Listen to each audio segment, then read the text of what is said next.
Poprosím ťa, som ako je nemocnica Bory. Máme tu jednu vodičku, ktorá nabúrala do druhého vozidla. Je zjavne pod vplyvom alkoholu. Potrebujem, či by si mi sem poslal PZ-ko. Vyzerá to, že bude nejaká stĺpu nabúrala. No, nejaký stĺp alebo čo. Taká lampa.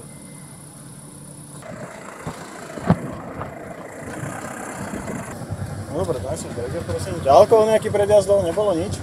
Nie.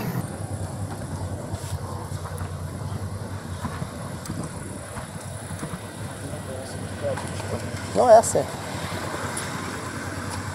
Môžem sa ísť niekam na parkovisko? No určite nie momentálne. A prečo sa nejste po druhej dýchovej skúške? Možno. A príjme. Takže príchod, hliadky PZ, vodička odmietla fúkať samozrejme, takže si to oni budú doriešovať.